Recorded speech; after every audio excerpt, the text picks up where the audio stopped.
آج جو آگے ہم فردر میں ریکویسٹ کروں گی سجاد عمران شاہ صاحب سے کہ وہ آ کے ہمیں آج قدرتی آفات کے بارے میں پڑھائیں.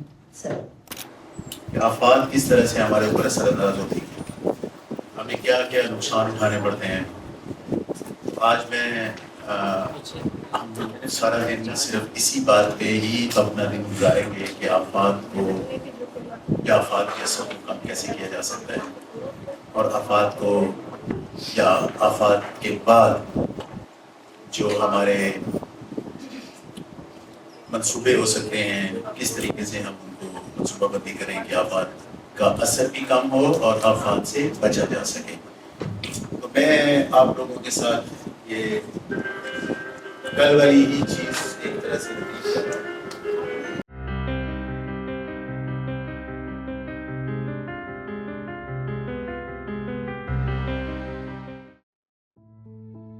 کرۂ ارض اس وقت جہاں دیگر مسائل سے نبرد آزما ہے، وہاں موسمیاتی تبدیلی بھی ایک بڑا مسئلہ بن کر سامنے آ رہی ہے. موسمیاتی تبدیلی سے مراد زمین کے اندرونی اور بیرونی حالات کی وجہ سے آب و ہوا میں ہونے والی تبدیلی ہے، جس میں کہیں بارش کا زیادہ یا کم برسنا، معمول سے زیادہ گرمی کی لہر، گلیشیئرز کا تیزی سے پگھلنا، موسم بہار کا مختصر ہونا وغیرہ شامل ہے. اس موسمیاتی تبدیلی کی وجوہات میں سر فہرست ایسی انسانی سرگرمیاں ہیں جو زمین کے سبزہ کو آہستہ آہستہ ختم کر رہی ہیں، جیسا کہ کوئلہ، گیس اور ایندھن کا بڑھتا ہوا استعمال، جنگلات کا کٹاؤ، پانی کا ضیاع، صنعتی اور گاڑیوں کی آلودگی. پاکستان جیسا ترقی پذیر ملک بھی ان اثرات کی لپیٹ میں اتنی تیزی سے آ چکا ہے کہ دنیا کے متاثرہ ممالک میں 5ویں نمبر پر شمار کیا جا رہا ہے. ماہرین کے مطابق موجودہ سال 2024 میں پاکستان پانی کی کمی کی وجہ سے خشک سالی کی طرف جا سکتا ہے، جس کی وجہ سے غذائی اجناس کی پیداوار میں کمی، وبائی امراض کے پھیلاؤ میں اضافہ، مال مویشیوں کی زندگی کو خطرہ لاحق ہو سکتا ہے. کلائمیٹ ایکسٹریمز بہت زیادہ ہو گئے ہیں. ایک سال میں ہمیں اگر فلڈنگ ملتی ہے تو اگلے سال میں ہم دیکھ رہے ہوتے ہیں کہ ہمیں ڈراؤٹ کی کنڈیشن فیس کرنی پڑ رہی ہوتی ہے. گلوبل کلائمیٹ چینج نے ہمارے جو موسم ہیں ان کے درمیان جو ویریبلٹی ہے اس کو بہت زیادہ اسٹریچ کر دیا ہے. ٹیمپریچر رائز اور یہ ایکسٹریم ویدر ایونٹس کی وجہ سے جو ہمارے واٹر ریسورسز ہے اس پہ بہت زیادہ امپیکٹ پڑ رہا ہے، بہت زیادہ اسٹریس پڑ رہا ہے. ضرورت اس امر کی ہے کہ موسمیاتی تبدیلیوں کے اسباب اور منفی اثرات کے خاتمے کے لیے ہر سطح پر مربوط کوششیں کی جائیں. اس سلسلہ میں پاکستانی درسگاہوں میں موسمیاتی تبدیلی کو نصاب کا باقاعدہ حصہ بنانے کی ضرورت ہے تاکہ علم و تحقیق سے ان مسائل کا حل پیش کیا جا سکے.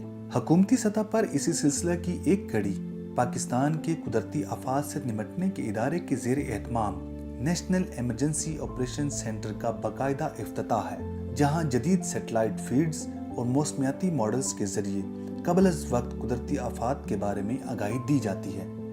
اسی بروقت آگاہی کی بدولت ماضی قریب میں ہونے والی بارشوں اور سمندری طوفان جیسے واقعات میں بروقت عوامی آگاہی کے سبب انسانی جانوں کو بچانے میں مدد ملی.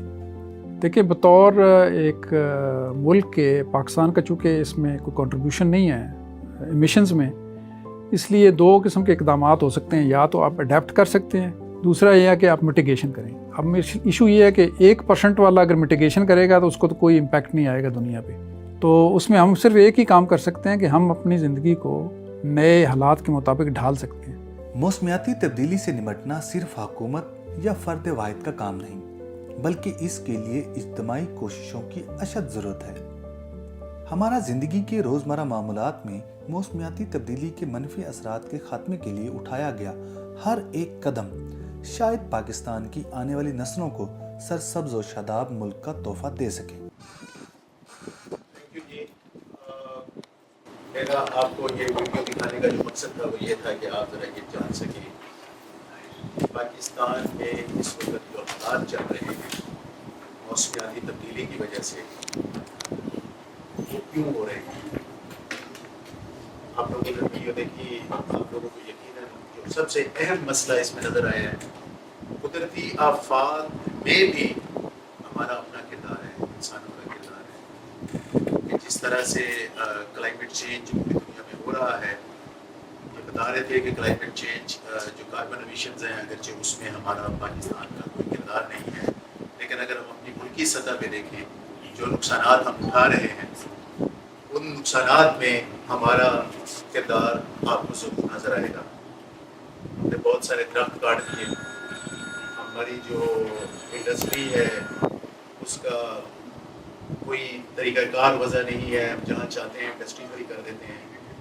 اس کے بعد ہمارے ہاں گاڑیوں کا ایمیشن جو ہے وہ ایک بہت ہی تکلیف دہ حد تک پہنچ چکا ہے.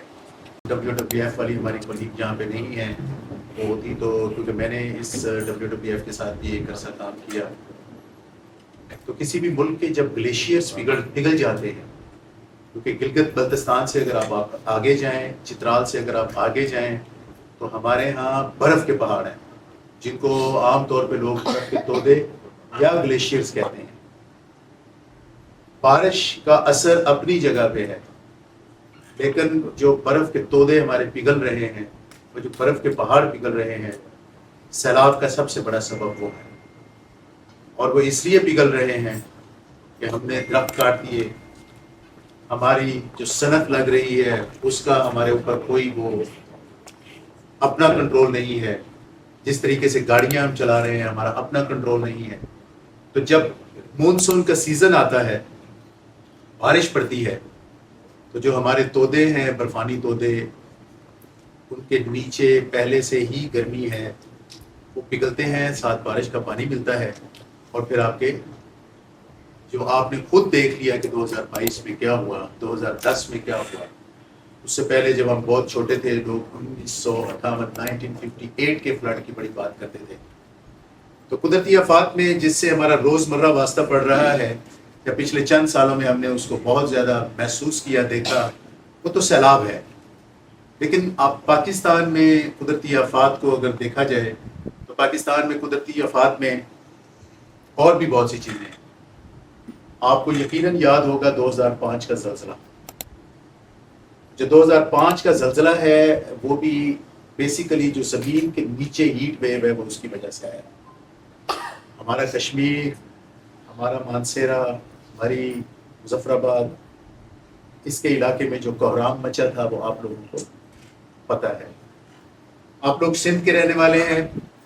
ایک تیسری جو قدرتی آفت کی صورتحال آپ لوگوں نے یقیناً دیکھی ہوگی, وہ قحط سالی ہے. ہمارے ہاں آپ نے ویڈیو میں بھی دیکھا, وہ بتا رہے تھے کہ فلڈ آتے ہیں, فلڈ نہ آئے تو قحط سالی ہو جاتی ہے. کیونکہ ہمارا اس سارے جو قدرتی عوامل ہیں, جو ماحولیاتی تبدیلی آ رہی ہے, اس کی وجہ سے سب سے بڑا جو اثر ہو رہا ہے وہ ہمارے پانی کے ذرائع کے اوپر ہے. شاید حکومتی سطح پہ بھی ہمیں بہت کام کرنے کی ضرورت ہے, لیکن ہمیں اپنی اپنی سطح پہ ہر انسان کو اس پہ کام کرنے کی ضرورت ہے تاکہ ہم اس کے اثرات سے بچ سکیں. تھر میں ہم روز سنتے ہیں یہ ڈراؤٹ آ گیا ہے, اور اس کی بھی وجہ یہی ہے کہ ہمارے قدرتی آفات میں تیسری جو چیز ہے, اہم چیز, آپ نے سنا ہوا ہوگا, آگ لگ جاتی ہے. کبھی جنگلوں میں آگ لگ جاتی ہے, ہمارے بالخصوص جو پہاڑی علاقوں میں جنگلات ہیں, گرمیوں میں ان میں آگ لگ جاتی ہے. اور یہ بہت ہی ایک لمبی چوڑی تحقیق اور ایک بہت ہی لمبا چوڑا تجربات کی بنیاد پہ یہ دیکھا گیا ہے کہ وہ جو آگ لگتی ہے اس میں بھی کہیں نہ کہیں کوئی انسانی عمل دخل ضرور ہوتا ہے. ہم لوگ سیر کرنے جاتے ہیں پارکوں میں, ساتھ ہم اپنا کھانے پکانے کی چیزیں لے جاتے ہیں, اور وہاں پہ ہم جس طریقے سے پھر ماحول کو خراب کرتے ہیں, وہاں پہ بعض اوقات ہم آگ لگا دیتے ہیں اور اس آگ پہ ہم کھانا گرم کر رہے ہوتے ہیں, اور بعد میں ہمیں یہ پتہ نہیں ہوتا کہ کیا ہم نے وہ آگ بجھائی ہے یا نہیں بجھائی. ایک آدھ ہلکی سی چنگاری جو ہے وہ وہاں پہ اگر رہ جاتی ہے تو اس سے پورے جنگل میں آگ لگ جاتی ہے. جو آفت, قدرتی آفات کی تیسری صورتحال ہے وہ آگ کا لگنا ہے. اب کیا آفات صرف قدرتی ہی آتی ہیں یا کوئی اور طرح کی بھی آفات ہوتی ہیں, آپ لوگ بتائیں. ایک جو دوسری بڑی کیٹیگری آفات کی ہے وہ انسان کی بنائی ہوئی آفات ہیں. باقی قدرتی آفات میں بھی ہمارا اچھا خاصا کردار ہے, لیکن جو آفات انسان لے کے آتے ہیں, مثال کے طور پہ آپ کو یاد ہوگا 2009 میں ہمیں مجبوراً پاکستانی حکومت کو, پاکستانی ملٹری کو سوات آپریشن کرنا پڑا.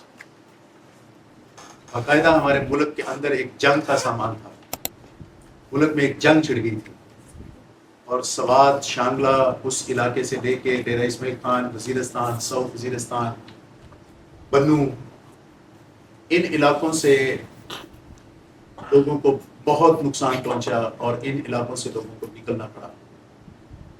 تو یہ ایک انسانی عمل کی وجہ سے, پھر اگر آپ آگے چلے جائیں انسانی عوامل کی وجہ سے, آپ لوگوں نے کراچی میں ایک بڑا انسیڈنٹ ہوا تھا, وہ جو آگ لگی تھی, کیا نام, بلدیہ عظمیٰ کی فیکٹری میں آگ لگی تھی. اس میں کئی گھر جو ہے وہ بے گھر ہو گئے تھے, کئی گھر جل گئے تھے, لوگوں کی املاک کو نقصان ہوا, لوگوں کی جانیں ضائع ہو گئی.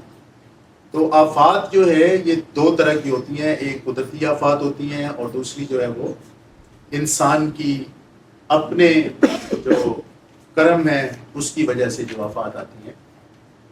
اب اس کا نقصان جو ہوتا ہے کل آپ لوگوں نے سنا, اور بالخصوص اگر میں جو گاڑیوں کی بات کر رہا ہوں, فیکٹریوں کی بات کر رہا ہوں, اس کا آج کل آپ سن رہے ہیں, بلکہ آپ تک بھی پہنچ گیا ہے, جس کو ہم نام دے رہے ہیں اسموک کا. آپ نے سنا ہے؟ پنجاب میں بہت ہے, اسی لیے ہم بھاگ کے یہاں آئے ہوئے ہیں. پنجاب میں, لاہور میں کل جو AQI تھا وہ 868 تھا, جو دنیا میں پھر ٹاپ پہ تھا کل لاہور.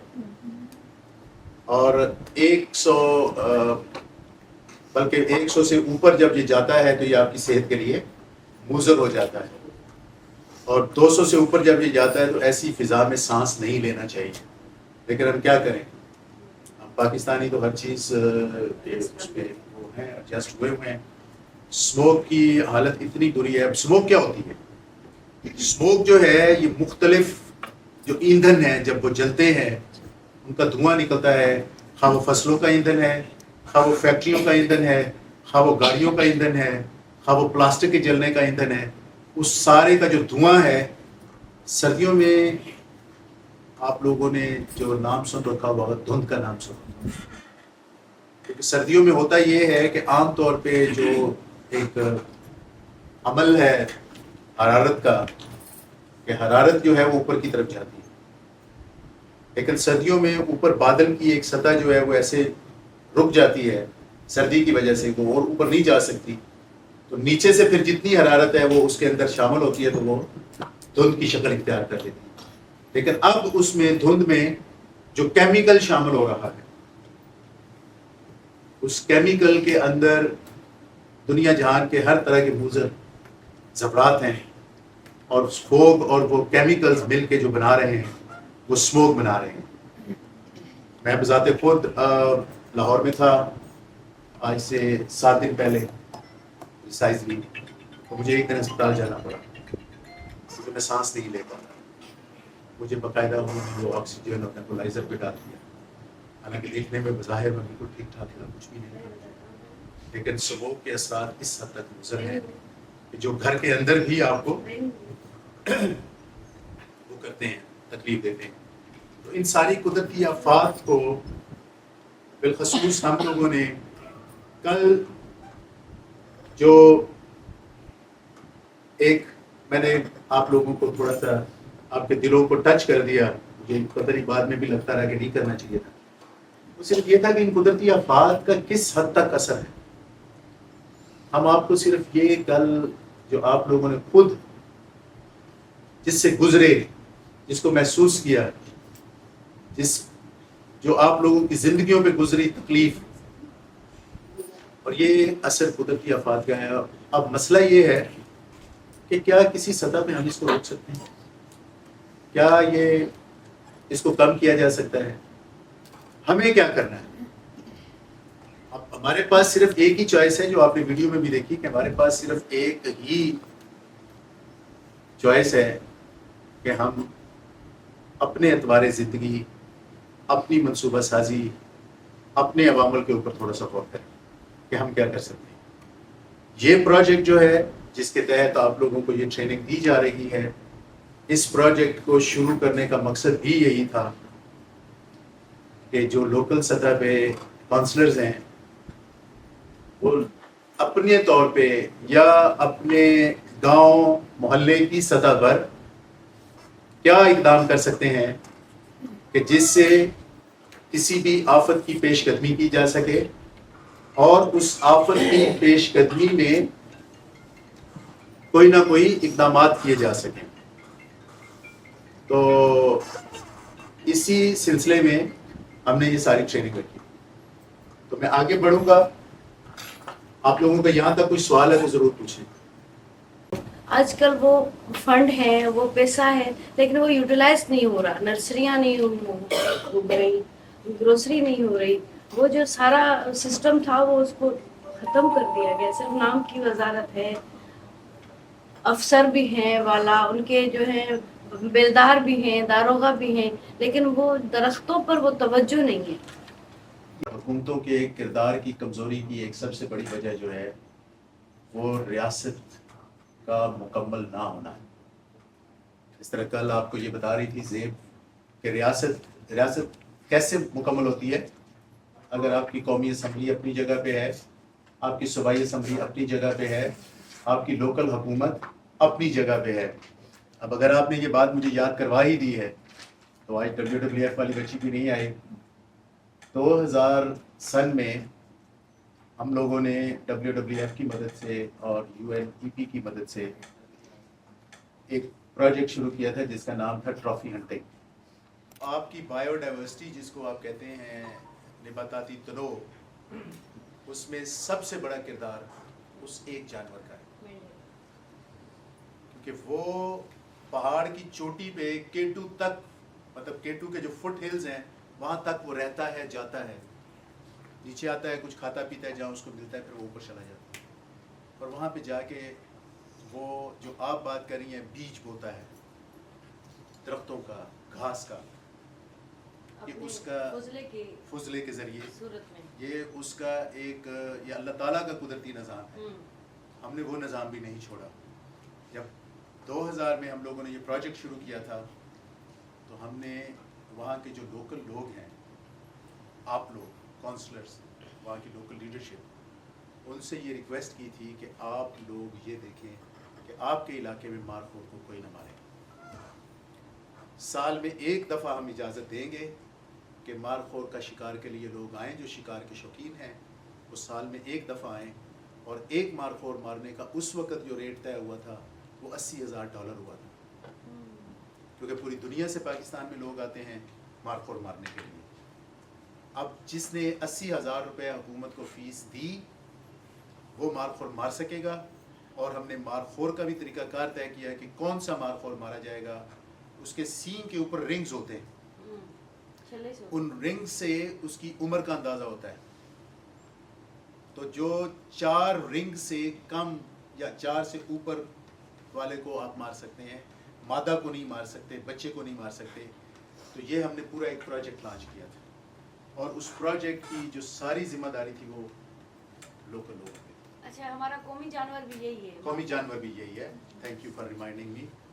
تو مارخور کو بچانے کا مقصد صرف اور صرف بایو ڈائیورسٹی یا درختوں کو بچانا تھا, ماحولیاتی آلودگی سے بچانا. اور اس کا طریقہ کار جو ہم نے وضع کیا اس میں لوکل لوگوں کی شمولیت تھی. تو لوکل لوگ سارا سال پھر دیکھتے تھے کہ کوئی مار تو نہیں رہا, کوئی اس کو تنگ تو نہیں کر رہا.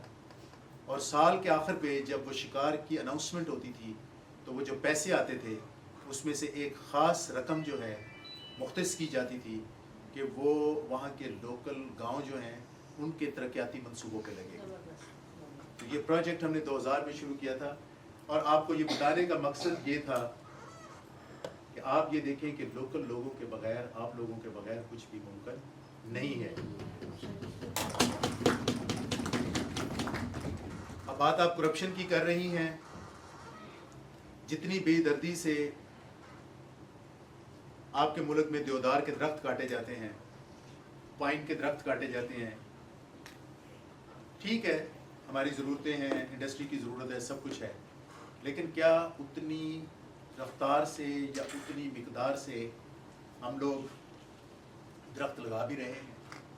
اور افسوسناک بات یہ ہے کہ دیودار کا درخت جو ہے ایک اچھی خاصی عمر کا درخت جب ہو جاتا ہے، مجھے ایگزیکٹ یاد نہیں ہے لیکن کچھ لوگ کہتے ہیں کہ شاید یہ 20-25 سال کی اس کی عمر، جی 300 سال 300 سال تو اس کی عمر ہے، لیکن اس کو کاٹنے کے لیے بھی کم از کم جب وہ اس قابل ہو جائے کہ لوگ اس کو کاٹ کے کسی کام میں لا سکیں، وہ بھی کم از کم 20-25 سال یا شاید اس سے کم ہوگی، نہیں زیادہ ہے، زیادہ ہوگی. زیادہ ہوتی ہے، زیادہ 100-150 سال کا جب ہوگا تو آپ کاٹ سکتے ہیں. تو آپ یہ دیکھیں کہ وہ جو 100 سال یا جو بھی میری بہن بتا رہی ہے 50 سال یا میرے خیال میں 25-30 سال جو بھی ہے، اتنے سالوں کی محنت جو ہے وہ 1 منٹ میں آپ ختم کر دیتے ہیں. جو قدرت کی محنت ہے، اللہ کی محنت ہے. اس لیے اللہ تعالیٰ کہتے ہیں نا کہ میری زمین پر فساد مت پھیلاؤ، اور یہی فساد ہے. ہم سمجھتے نہیں ہیں. آپ کو پتہ ہے کہ عذاب کا اللہ تعالیٰ نے قرآن میں ذکر کیا ہے، جو قوموں پہ نازل ہوئے تھے وہ عذاب کتنے قسم کے ہیں؟ آپ کو کچھ اندازہ ہے؟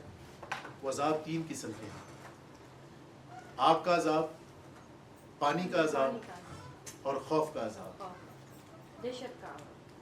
یہ 3 عذاب ہیں جن کا قرآن مجید میں ذکر ہے. تو کیا ہماری قوم جو ہے اس کو سمجھ نہیں آ رہی کہ ہم عذاب میں ہیں؟ ان تینوں میں سے کوئی ایسا بتائیں جو ہم نے نہ بھگتا ہو یا ہم نہ بھگت رہے ہوں.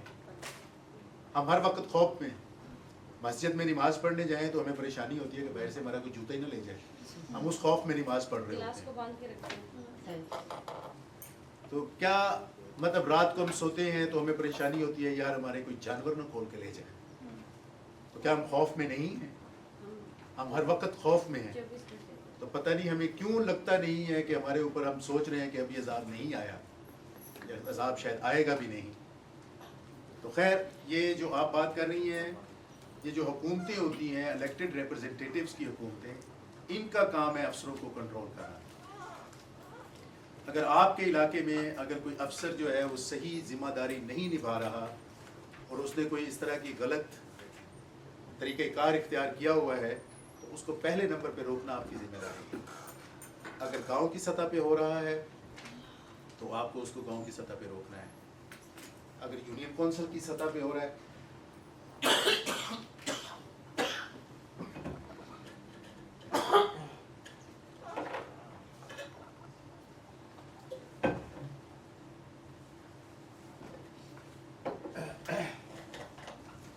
اگر ضلع کونسل کی سطح پہ ہو رہا ہے، ضلع کے اندر ہو رہا ہے تو اس کو ضلع نے روکنا ہے.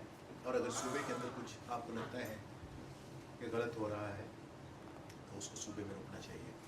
اسی طرح اگر کوئی نیشنل لیول پہ کوئی معاملہ ہے تو اس کو نیشنل لیول پر روکنا چاہیے. سر نیشنل لیول پہ جو معاملات کو ہم روکتے ہیں تو فیس بک پہ بھی پابندی ڈال دیتے ہیں. اب یہ بات کر رہی ہیں گورننس کی، تو یہ جو آپ لوگ ہیں آپ گورننس سسٹم ہے. Local councils, district councils, provincial councils, national assembly, یہ گورننس سسٹم ہے. یہ نہ صرف افسروں کی بہتر کارکردگی کے لیے ان کی ذمہ داری ہے کہ جو اس کو دیکھیں، بلکہ ایک بہت اہم چیز جو ہے جو آپ کے کردار میں آتی ہے وہ پلاننگ ہے. آپ لوگوں کا کردار ہے کہ پلاننگ میں آپ لوگوں نے کس طریقے سے حصہ ڈالنا ہے. ضرورتیں جو ہیں، اگر آپ کو لگتا ہے کہ فلڈ آپ کے اوپر اثر انداز ہو رہا ہے تو اس کی آواز آپ نے اٹھانی. اس کے لیے کیا ایکشن ہونا چاہیے اس کا طریقہ کار آپ نے وضع کرنا ہے. اور یہ جو انٹرنیشنل طریقہ ہے، یہ جو ڈیٹا لینے آپ کے پاس آ جاتے ہیں، نادرا والے آ جاتے ہیں، BISP والے آ جاتے ہیں، پلاننگ ڈویژن والے آ جاتے ہیں، اکنامک سروے والے آ جاتے ہیں، وہ کیوں لیتے ہیں آپ سے ڈیٹا؟ وہ اس لیے ڈیٹا لیتے ہیں کہ انہوں نے جا کے اوپر صوبائی سطح پہ، حکومتی سطح پہ، نیشنل قومی سطح پہ یا انٹرنیشنل سطح پہ کس طریقے سے اس کی منصوبہ سازی کرنی ہے. لیکن ہم لوگ اس میں کہیں بھی نہیں ہیں، اگرچہ ہم سے انفارمیشن لی جاتی ہے. شہروں میں تو گھر گھر سروے یا ڈیٹا فراہم ہو جاتا ہے ہیلتھ ورکروں کی صورت میں، WHV کے صورت میں، یا صحت والے جو بچوں گھروں گھروں میں جاتے ہیں. لیکن میں آپ کو بتاؤں جو گاؤں گوٹھوں میں سسٹم ہوتا ہے، وہاں وڈیرا سسٹم ہوتا ہے، وہ ایک اتاق پہ نا ان سارے لوگوں کو بٹھا کے پھر وہ بالکل. یہ دیکھیں نا، یہ چیزیں ختم کرنے کی ضرورت ہے. ایسے کہ جب